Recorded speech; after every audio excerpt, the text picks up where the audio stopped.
Hi everybody, it's Erin, and it's been a very long time since I've been able to say hello to you guys, so I'm very happy to say hello.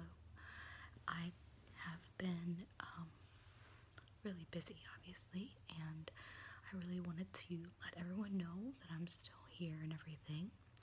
I've gotten a couple of really great comments lately, and I really wanted to try to get back into it. A little bit of it has been that I've been busy, but most of it has been a situation with my phone and filming. I always filmed with my phone, and I had an iPhone, like a newer one, but it was the 16 gig iPhone, and the operating system just by itself takes up, I think, like 4 gigs of space. So I really only had like 11 or 12 gigs available.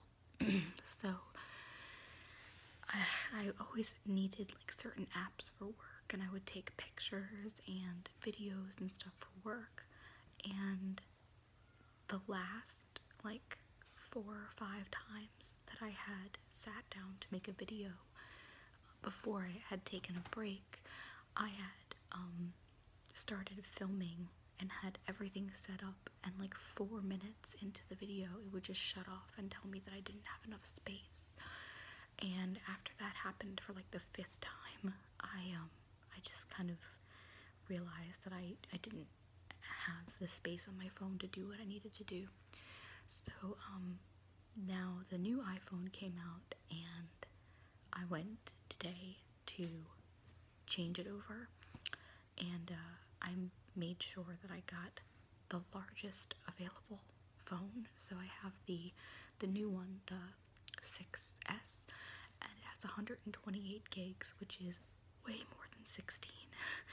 So I don't see any way that I shouldn't be able to make a video of at least 10 or 20 minutes without it shutting off on me after 4. So like I said, I don't really have anything super planned today as far as like role plays or whatever, but I did wanted to share a couple things with you, just so that it's not me talking about gigabytes for 10 minutes. Everything's been good. I still have some chronic pain issues that suck, but business is good, life is good, house is good. Just working and busy and phone problems and stuff like that. So one thing that I've really been into recently is podcasts, and my favorite podcast is the Tim Ferriss Show. Tim Ferriss is the author of the 4-Hour Body and the 4-Hour Workweek, a bunch of other things, but I've been listening to his podcast and getting a lot of recommendations of books, and so I've been really into reading lately, and so I thought I would show off a couple of books that interest me. And this year for Christmas I have a book list, like 20 books long, that I want, so maybe I'll get a couple of them. But the first one that I have is the one that I just mentioned, which is the 4-Hour Workweek.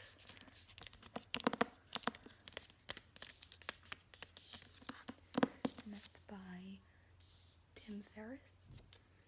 If you are into podcasts or want to get into podcasts, I highly recommend the Tim Ferriss Show, and that's his last name.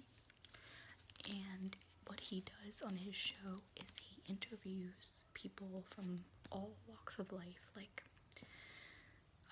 fitness people, military people, chess masters, investors, writers, bloggers, I mean pretty much anyone, and talks about, but basically people that are all successful in what they do, and he will talk to them about their daily routines, like what do they do in the morning, what kind of diet do they have, do they meditate, what are like the commonalities between these people who are like all really successful, in an effort to sort of, I guess, like learn how they best manage their time and what books have influenced them and stuff like that.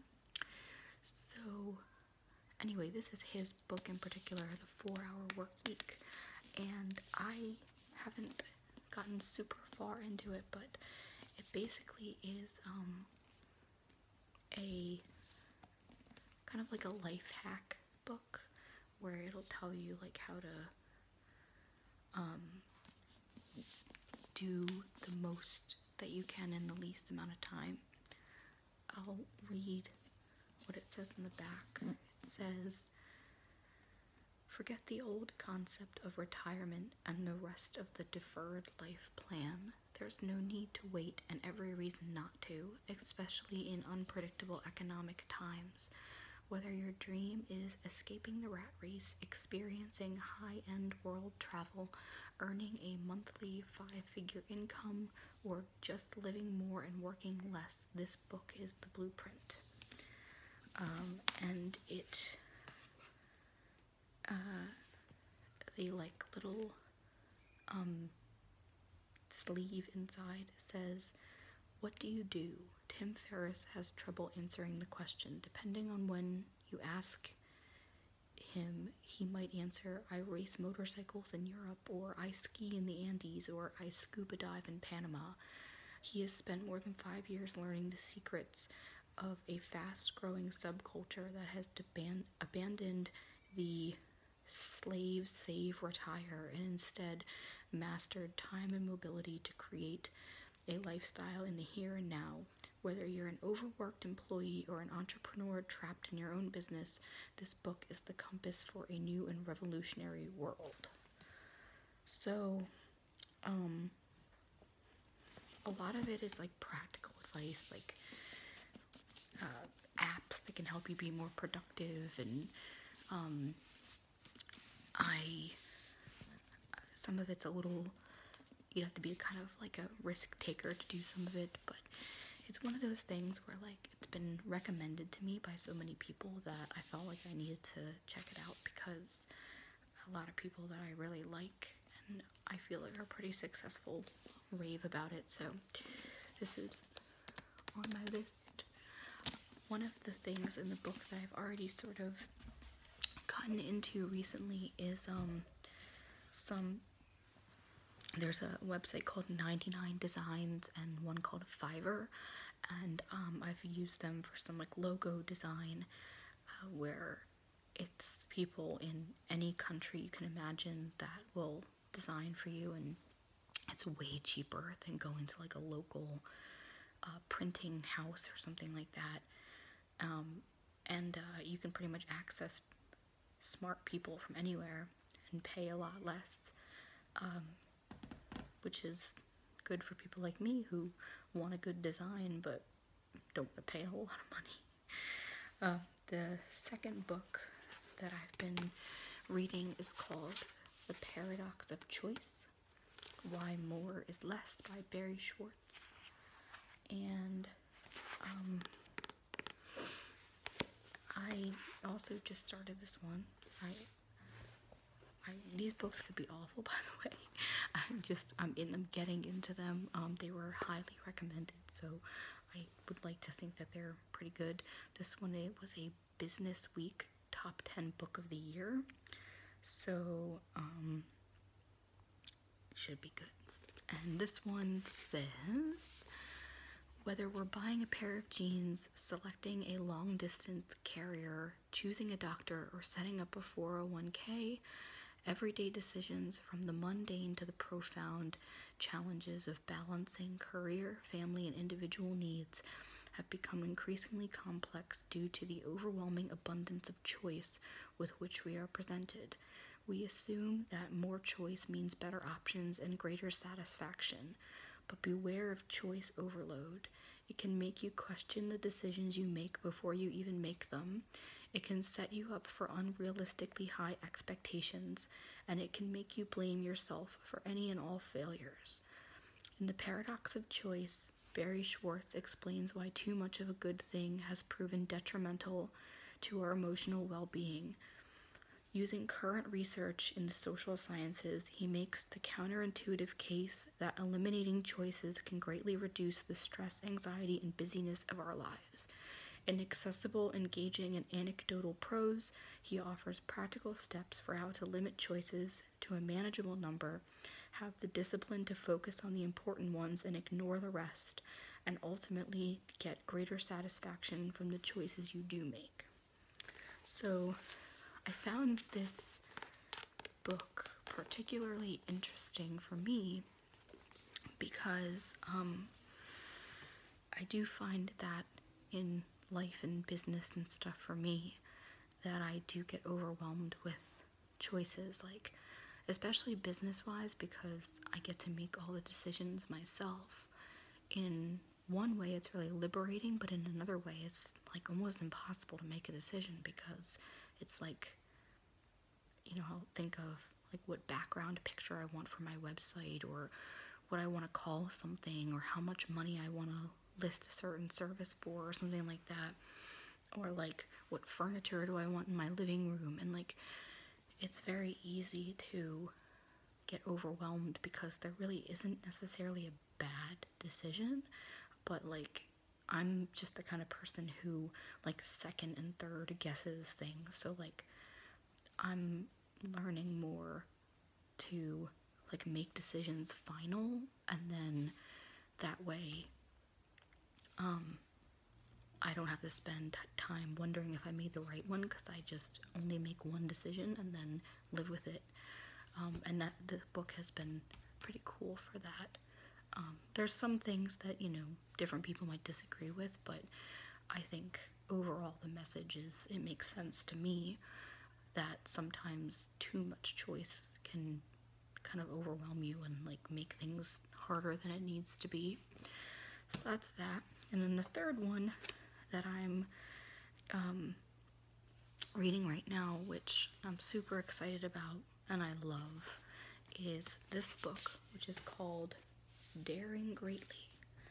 And this book I actually heard about on one of the podcasts. It's by Brene Brown. She's actually done a TED Talk, one of those like technology, education, design TED Talk. That was viewed like a bazillion times. And she is like just a really inspiring person. She has multiple books. I decided to start with this one because it felt like it made the most sense for me. And maybe it would be something you'd be interested in. So the description says, every day we experience the uncertainty, risks, and emotional exposure that define what it means to be vulnerable or to dare greatly. Based on 12 years of pioneering research, Dr. Brene Brown dispels the cultural myth that vulnerability is weakness and argues that it is, in truth, our most accurate measure of courage. In a world where never enough dominates and feeling afraid has become second nature, vulnerability is subversive, uncomfortable, and even a little dangerous sometimes. Without question, putting ourselves out there invites a far greater risk of being criticized or feeling hurt.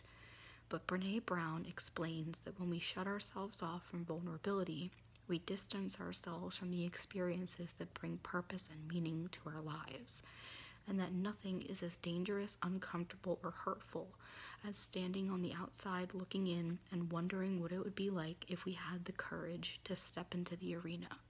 Daring greatly is a practice and a powerful new vision for letting ourselves be seen. So for me, this is sort of the reason why I'm really into this one, is definitely like for business and personal, but business wise, it's like I have a lot of really good things going for me, but I'm not so good at selling things because I'm not pushy and I'm too nice, and um, I don't like being uncomfortable. I really hate awkward situations, and I know that I'm really not gonna get to where I want to be if I don't let myself be a little uncomfortable and like put myself out there. And so this book seems like it's gonna be really good for me to be able to learn about like why letting myself be uncomfortable is just going to end up helping in the end. um, I don't think that it's going to tell me that it's going to be fun, but I think that it's going to be necessary, and maybe I'll be able to learn a little bit about how much more the benefits outweigh being uncomfortable and in awkward situations and stuff like that. I also just actually started writing a book myself, which is pretty fun. Not really talking too much about it yet, except for like a couple people who have been pushing me to do it for a really long time. And so I finally just let them know that I was doing it, so they could get excited about it, I guess. But as that kind of takes shape, I will, I guess, update people. I don't know. I have no it could take me like 2 years to do it. I'm not really in a super rush. I just want it to be, good, I guess. So it's really, really awkward for me to be able to take a video this long without getting frustrated because it shut off on me. Because I think it's almost been 20 minutes, so that's pretty cool. I think, and I don't want to promise anything, but I think that now that I have this capability, I should be able to make some more videos, because that really was the biggest issue, was the space amount that I had. It was impossible for me to make a video longer than 4 minutes. And when I had a lot of these role plays that were like, 20 or 30 minutes long, it was like, after you've been frustrated so many times, I was over it, So I never intended to be gone forever, which is why I'm back. And I now have the equipment that will allow me to, take the length of video that I want to. So I'm happy to make this, and I'm happy to say hello, and I love to talk to all of you, and thank you for all of the comments and people asking if I was okay and making video suggestions, and I love that. And now I need to dust off all of the roleplay ideas that I was ready to do and actually do them. So I will talk to you all soon, and